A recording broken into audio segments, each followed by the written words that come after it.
got Brian Lehmann with USA Mortgage with me, and we're going to be talking a little bit about the current market and seeing what's going on out there. Hey, Brian, how's it going? Doing well, Ted. How about yourself? Doing well.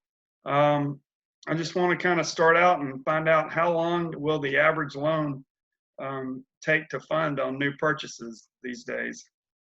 That's a very good question. And for right now, things are still moving at a pretty good clip. They're still funding and closing at the same pace they were prior to all the madness that's going on right now. I gotcha.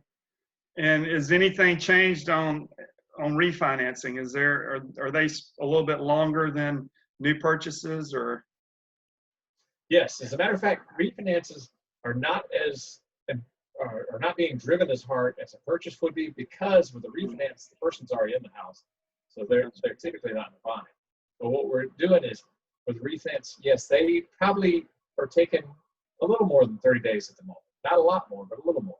Gotcha. And again, that's driven because everybody wants to make sure that the purchase completes first.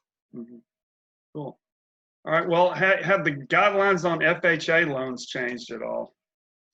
They have to some degree, and we expect them to change more. The biggest thing we're seeing is, to date, the credit scores required are moving up. It used to be if you had a 560 or a 580, you still had a really strong possibility of closing the loan. Where now, you're typically, at most folks, seeing at least a 620 required, and we're firmly expecting to see it go up to a 680 required. Oh, wow. Okay. Wow. That's quite a change there. Are there any new things as far as qualifying for new purchases? I guess that would be the 680 on the FHA loans, but are there like any new hurdles that people need to be aware of other than just the scores? Not yet. One of the things we're seeing is, for the most part, Fannie Mae and Freddie Mac have stayed pretty stable through all this. Now, don't be surprised if in the coming weeks and months you don't see more and more changes. But at this point, all their programs are still available, to include the 3% down for a first-time home buyer and a 5% down for someone who has had a home or still owns a home. There are programs where, say you have an investment property, you can still buy a home at 5% down using a conventional loan, which is, for a lot of folks, very sweet. And if their scores say over 720, they get a lot of discounts on both the rate and the mortgage insurance for it. So that's beautiful. Right. Good deal. Good deal.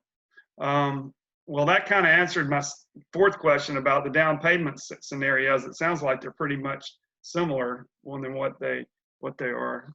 Right.